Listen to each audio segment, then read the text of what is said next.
मतलब सिखों का माइनॉरिटी कॉलेज है। हाँ। और उसके ट्रस्ट में डीड में ये लिखा हुआ है कि इसके मालिक मुखिया ट्रस्टी जो है वो सिख कम्युनिटी के लोग ही होंगे। दिलीप जायसवाल जी ने, जो कि मेडिकल कॉलेज पर कब्जा करके बैठे हुए हैं। सिर नंगे हो गए बिना सिर ढके हमें फोटो पाके ਇਸ ਪ੍ਰਚਾਰ ਕਰੇ ਕਿ ਅਸੀਂ ਗੁਰੂ ਦਾ ਮਤਲਬ ਸਮਰਪਿਤ ਹਾਂ। ਮਤਲਬ ਜਿਹੜੇ ਆਪਣੇ ਸਿੱਖ ਧਰਮ ਨੂੰ ਬਦਨਾਮ ਕਰਨ ਵਾਸਤੇ ਦੇਖੋ सरकारी एजेंसियां किमें अपने बंदे फिट करी जांदियां। भाई माता गुजरी कॉलेज को इस्टेब्लिश किया गया था सिखों की जो एजुकेशन है उसको बढ़ावा देने के लिए। बीजेपी के नेता ने अपनी फैमिली के जितने जो लोग हैं उनको वहाँ पे बिठा दिया है। अब वो वहाँ पे बैठ के अपने पैसे कमाने का धंधा कर रहे हैं। बंगला साहिब में मोदी जी की जो फोटो है वो लगा दी गई है। मतलब कि ये कि भाई जो बीजेपी है दिल्ली की, कहने को तो देश में भारतीय जनता पार्टी की कई स्टेट्स में सरकार है, लेकिन असल में वो आरएसएस की गोद में बैठी हुई है। आरएसएस उसे जो भी ऑर्डर ऊपर से देती है वो वही चीज को पास करते हैं। और बजरंग दल वगैरह जैसे जो दल हैं वो लोगों के ऊपर जबरदस्ती वो जो आइडियोलॉजी है उसे थोपने की कोशिश करते हैं। और जो लोग उनको नहीं मानते हैं उनको प्रशासन के द्वारा परेशान किया जाता है, तड़पाया जाता है।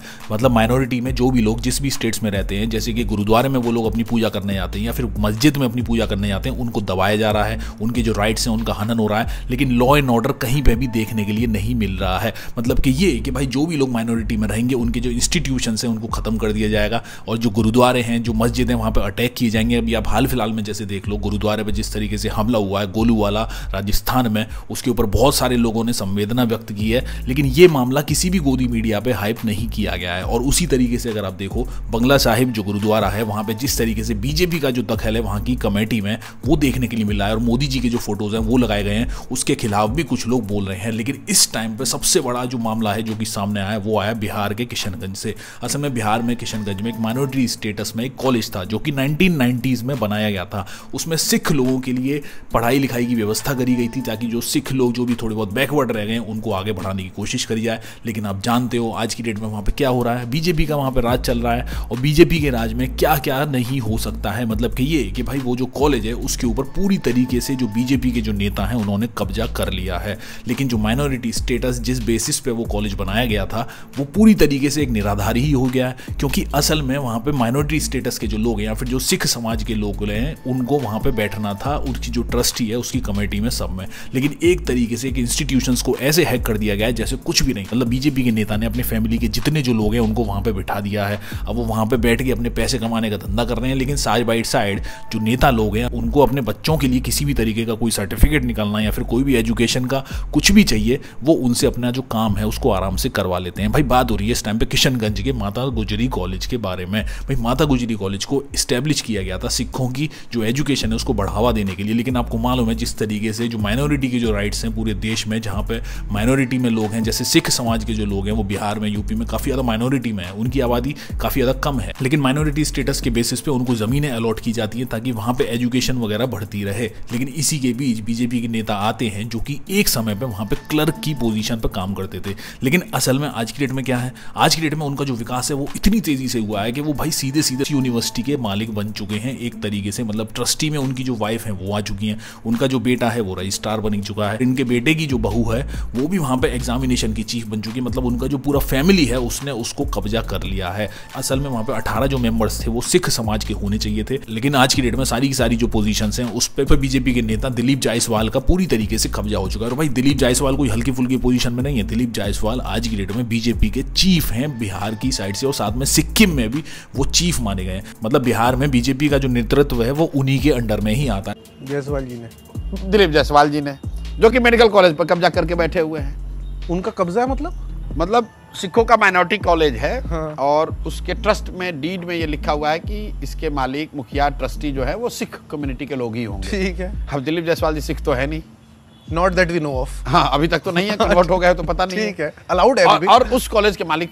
ये बन गए, उसी कॉलेज में क्लर्क थे। अंदाजा लगाइए आपको कितना समय लगता है तरक्की में, इनकी तरक्की का जरा देखिए। भाई ऐसी हराकिरी किसी ने काउंटर भी नहीं किया कि गलत है। कैसे करोगे भाई, वो तो कॉलेज में अभी भी उनके कब्जे में है। तो आप सोचोगे भाई देश में किस तरीके से पावर का मिसयूज किया जा रहा है। और जो माइनॉरिटी हैं स्पेशली सिख समाज के जो भी इंस्टीट्यूशंस हैं, जो गुरुद्वारे हैं, उन पे किस तरीके से हमला करने की, उनको कब्जाने की जो साजिश है वो जगह जगह पे चल रही है। अब इसी के बारे में जो प्रशांत किशोर हैं, क्योंकि बिहार में इस टाइम पे चुनाव आने वाले हैं, प्रशांत किशोर भी काफ़ी ज़्यादा एक्टिव चल रहे हैं। प्रशांत किशोर कैसे किस तरीके से माइनॉरिटीज़ के जो इंस्टीट्यूशंस हैं उनको कब्जा किया जा रहा है, उसी के बारे में उन्होंने एक इंटरव्यू में जो कि अनफिल्टर्ड बाय समधी आता है उस पर यह बताने की कोशिश करी है। दिलीप जायसवाल की तरफ से या फिर उनकी जो टीम है उनकी तरफ से कोई भी नोटिफिकेशन देखने के लिए नहीं मिला है। अब ये मुद्दा धीमे धीमे बढ़ता चला जा रहा है और जो सिख समाज के जो लोग हैं कई जगह पे जो कि एक्टिव रहते हैं सोशल मीडिया पे, वो लोग इसके बारे में आवाज उठाने की कोशिश कर रहे हैं और वो SGPC से भी पूछना चाहते हैं हमारे जो इंस्टीट्यूशंस हैं जहां पे संविधान के अकॉर्डिंग किसी और कम्युनिटी का कोई भी बंदा वहां पे नहीं बैठ सकता है, वहां पे इतने सारे जो लोग हैं उन्होंने कैसे कब्जा कर लिया है कॉलेज पे। तो भाई रूल्स को ताक पे रख के ये सारी चीजें आज की डेट में चल रही हैं। तो आपको समझ में आएगा कि किस तरीके से RSS की जो मानसिकता है, जो ब्राह्मणवादी जो सोच है, वो किस तरीके से हावी हो रही है। वो इस देश को हिंदू राष्ट्र बनाना चाहते हैं और जो भी बाकी के धर्मों की जो भी जगह है उनको खत्म कर देना चाहते हैं। तो ग्राउंड लेवल पे इनके जो वर्कर्स हैं वो कैसे भी इसको अपनाने की कोशिश कर रहे हैं और प्रशासन इसमें मूक दर्शक बना रखता है। इसी के साथ अगर आप देखो तो भाई बंगला साहिब का जो मुद्दा है वो भी देखने के लिए मिला है। बंगला साहिब में मोदी जी की जो फोटो है वो लगा दी गई है। मतलब कि ये कि भाई जो बीजेपी है दिल्ली की, वो जिस तरीके से जो कमेटी है श्री बंगला साहिब जी की, वहां पे किस तरीके से दखल देने की कोशिश कर रही है, वहां पे अपनी जो पोस्टरबाजी, अपना जो प्रमोशन है वो करने की कोशिश कर रही है। तो भाई इस चीज का अधिकार किसी को भी नहीं है। अब गुरुद्वारे में कोई अपनी नेतागिरी करे या फिर अपनी पार्टी का जो प्रमोशन है वो करे, भाई ये बिल्कुल भी बर्दाश्त नहीं होना चाहिए। और इस बंदे ने बिल्कुल सही कदम उठाया, वहां पे उनका जो पोस्टर है उनको हटा दिया है। उसको हटाने के बाद वहां पे वो खुद ये चीज सारी खुल के बताता है कि कैसे कैसे ये सारा जो गेम है दिल्ली में चल रहा है। दिल्ली में जो भी गुरुद्वारे हैं उनको जगह जगह पे नोटिस भी मिल रहे हैं। कुछ ना कुछ जो हमले हैं वो किसी ना किसी तरीके से किए जा रहे हैं। एक विचारधारा जो कि बहुत बड़े लेवल पे सिख आइडियोलॉजी के खिलाफ काम कर रही है। महाराज समय इस टाइम से रिटायर हो गए अमृत वेले के समय, तो महाराज दर्शन करने आते हैं।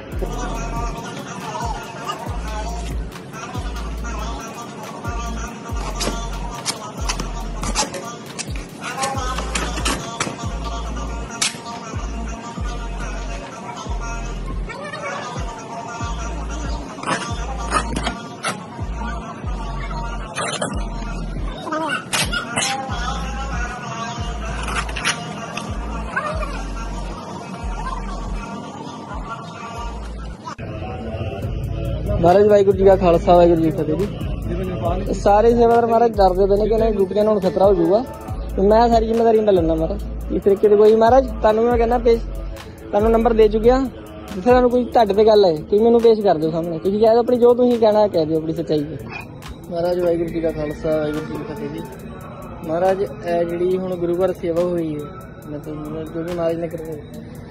महाराज पहली गल तां गुरु घर च कोई राजनीतिक पार्टी का कोई इनवॉल्वमेंट नहीं होना चाहिए मेरे हिसाब नाल।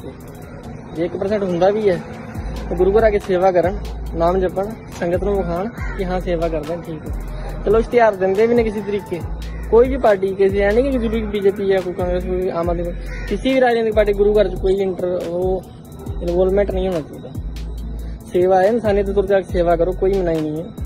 पर अब सिर नंगे हो गए बिना सिर ढके एवं फोटोआं पा के ते इस प्रचार करे कि असीं गुरु का मतलब समर्पित हाँ, मतलब जिहड़े हुण अगे समर्पित अपनी इच्छा वो विखांदे ने कि असीं गुरु के प्रति बड़े हो सेवा च ही अगे हाँ या कुछ भी। महाराज मैं फोटोआं वेखदी मैं तां इन्ना मैनूं अजीब जिहा लगा, मैं कहा यार की कहानी है गुरु घर च। संगत नूं भी पुछिया मैं 2-3 बार, महाराज की इदां हो रहा तो ठीक है चीज़, संगत कहते नहीं है गलत है। मैं कहते मेरा माड़ा जो सपोर्ट करो, उस जो सेवादार ने जो मैं सेवादार आए। इसी के साथ आप जानते हो कि राजवीर जोंदा भाई जो इस दुनिया को छोड़ के चले गए हैं, उनका हादसा कितना ज़्यादा बुरा था। पहले तो भगवान उनकी आत्मा को शांति दे, लेकिन उसके बाद एक बड़ा मुद्दा उसमें क्रिएट हो रहा है कि भाई कैसे काउ सेस के नाम पे एक भ्रष्टाचार चल रहा है। मतलब कि ये कि भाई राजवीर जोंदा भाई का जो एक्सीडेंट है वो एक गाय की वजह से हुआ था। कुछ गाय थे जो सांड थे वो रोड पर लड़ रहे थे, लेकिन सरकार काउ सेस के नाम पर अच्छा खासा टैक्स वसूलती है। तो भाई वो टैक्स का पैसा जाता कहाँ है? लोगों की जानें जा रही हैं। जो हाईवे पे जो लोग चलते हैं वो गाय और इनके चक्करों में अपनी अपनी जान दे रहे हैं। लेकिन ब्राह्मणवादी सोच क्या कहती है, भाई वो ये बोलते हैं कि भाई गाय तो उनकी माता है। अगर गाय उनकी माता है तो भाई वो जगह जगह प्लास्टिक क्यों खा रही है? वो अपनी माता को प्रोटेक्ट क्यों नहीं कर रहे हैं? और गाय का बस वो दूध निकाल के रोड पे क्यों छोड़ दे रहे हैं लोगों की जान लेने के लिए? लोगों का इसके खिलाफ कुछ कुछ जो आक्रोश है वो देखने के लिए मिल रहा है कि कैसे लोगों का काउ सेस के नाम पर एक स्कैम चला जा रहा है, मतलब टैक्स वसूला जा रहा है और उस पैसे से अपना जो पार्टी जो फंड है उसको बढ़ाया जा रहा है। जो भी लोग गाय को माता मानते हैं, कायदे में उनको अपने घर पर एक एक गाय रखनी चाहिए, उसकी सेवा करनी चाहिए, उसको रोड पर नहीं छोड़ देना चाहिए, कूड़ा करकट नहीं खाने देना चाहिए, उसकी पूजा करनी चाहिए। जैसे मर्जी जो चाहे वो कर सकते हैं, लेकिन किसी दूसरे की जान तो ना जाए। ਤੁਸੀਂ ਪਿਆਰ ਕਰਦੇ ਹੋ ਤਾਂ ਜਿੱਥੇ ਵੀ ਇਹ ਤੁਹਾਨੂੰ ਦਿਖਦੀ ਹੈ ਇਹ ਗਾਂ, ਇਹਨੂੰ ਧੱਕੇ ਮਾਰੋ। ਜਿਹੜਾ ਕਹਿੰਦਾ ਇਹ ਮਾਂ ਹੈ ਸਾਡੀ, ਉਹਦੇ ਘਰੇ ਵਾਰੋ, ਇਹਨੂੰ DC ਆਫਿਸ ਚ ਵਾਰੋ, SD ਆਫਿਸ ਚ ਵਾਰੋ, ਪੁਲਿਸ ਵਾਲੇ ਆਉਂਦੇ ਪੁਲਿਸ ਦਾ ਥਾਣੇ ਚ ਧੱਕੋ ਇਹਨਾਂ ਨੂੰ, ਤੁਹਾਡੀ ਮਾਂ ਹੈ ਜਿਹੜਾ ਬੰਦਾ ਕਹਿੰਦਾ ਮੇਰੀ ਮਾਂ ਹੈ, ਸਰਕਾਰ ਕਹਿੰਦੀ ਨੇ ਕਾਓ ਮਾਂ ਸਾਡੀ, ਸਰਕਾਰ ਦਾ ਜਿੱਥੇ ਜਿੱਥੇ ਆਫਿਸ ਨੇ ਉਹਨਾਂ ਨੂੰ ਬਾਹਰੋਂ ਉੱਥੇ ਜਾ ਕੇ ਮੇਰੇ ਨਾਲ ਬੁਲੰਦ ਕਰੋ। ਜੇ ਤੁਸੀਂ ਜਵੰਦੇ ਨੂੰ ਪਿਆਰ ਕਰਦੇ ਹੋ, ਇਹ ਤੁਸੀਂ ਹਾਦਸੇ ਰੋਕਣਾ ਚਾਹੁੰਦੇ ਹੋ, ਮੈਂ ਕਹੂੰਗਾ ਕਿੱਲਰ ਕਹੋ। ਤੁਸੀਂ ਕਹਿਣਾ ਸਮਾਜ ਤੋਂ ਹਟਾਓ, ਕਹੋਗੇ? ਨਹੀਂ ਕਹੋਗੇ, ਤੁਸੀਂ ਸਾਰੇ ਚੁੱਪ ਕਰ ਗਏ ਯਾਰ। ਤੁਸੀਂ ਕੀ ਗੱਲ, ਕੱਲਾ ਕੱਲਾ ਬੰਦਾ ਤੁਹਾਨੂੰ ਸਾਰਿਆਂ ਨੂੰ ਲੀਡ ਕਰੂਗਾ? ਕਹੋਗੇ ਕਿੱਲਰ ਕਹੋ, समाज तो हटा। और इसी के साथ आप जानते ही हो कि भाई हमारे देश के जो प्रधानमंत्री हैं वो कितने ज़्यादा पढ़े लिखे हैं। एक टाइम पे वो बोलते हैं कि उनके पास डिग्री है, लेकिन वो अभी तक डिग्री नहीं दिखा पाए, लेकिन उनकी कोई भी सर्टिफिकेशन है ही नहीं कि उन्होंने क्या पढ़ाई करी है। इसी के साथ उनके जो नेता लोग हैं वो भी किस तरीके के आ रहे हैं। मतलब अभी आप हाल फिलहाल में देख लो, जो दिल्ली की जो CM है वो क्या बोल रही हैं भाई, वो तो ये सीधे सीधे माइक पे पब्लिक के सामने बोलते नहीं है कि भाई कुछ भी चीज़ होती है वो सीधे सीधे अंगूठा लगा देती हैं। मतलब कि ये है कि भाई ये वाली जो CM है वो भी अंगूठा लगाने वाली ही लिया है। बताइए, जहाँ फाइल पे कहता है अंगूठा लगा दो, मैं वहीं लगा दूं। अब ये जाने और तुम जानो, मेरी ओर से कोई मनाही नहीं है। मुझे नहीं पता, ये जहाँ फाइल पे कहता है अंगूठा लगा दो, मैं वहीं लगा दूं। अब ये जाने और तुम जानो, मेरी ओर से कोई मनाही नहीं है। भाई कुछ तो पढ़े लिखे जो लोग हैं उनको लाना चाहिए था, जो एजुकेटेड हैं वो उनको लाना चाहिए था, और उसी तरीके के जो नेता हैं वो जगह जगह स्टेट्स को दे दिए गए हैं। भाई ये बहुत ही ज़्यादा शर्म की बात है। लोग इसको इंटरनेट पे बहुत ही ज़्यादा ट्रोल कर रहे हैं। जगह जगह रेखा गुप्ता की जो ट्रोलिंग है वो देखने के लिए मिल रही है। इसी के साथ आप देखो भाई, बच्चों का जो ब्रेन वॉश है वो किस लेवल पर चल रहा है। मतलब मनुवादी जो सोच है, जो ब्राह्मणवादी जो सोच है, वो बच्चों में किस तरीके से डाली जा रही है। एक बच्चा है वो ये कह रहा है कि भाई जो धरती है ना वो ब्राह्मणों का बोझ नहीं सह सकती है। भाई एक्चुअल में ब्राह्मणों का जो बोझ है ना वो धरती सह रही है। और जिस तरीके से ये जो ब्रेन वॉशिंग बच्चों की जा रही है, बाद में जाके भाई किस तरीके की हरकतें करते, मतलब बाकी जितनी कम्युनिटीज हैं उनके खिलाफ वो किस तरीके से जहर उगलते हैं। पृथ्वी जो है वो 4 चीजों का बोझ नहीं उठा पाती। प्रथम ब्राह्मण को कभी भी बिना आसन के पृथ्वी पर नहीं बैठना चाहिए। द्वितीय नंबर पे आते हैं भगवान शालिग्राम को कभी भी बिना आसन के सीधा पृथ्वी पे नहीं रखना चाहिए। तृतीय नंबर पे आते हैं पुस्तक, किसी भी प्रकार की पुस्तक हो उनको सीधी नीचे नहीं रखनी चाहिए।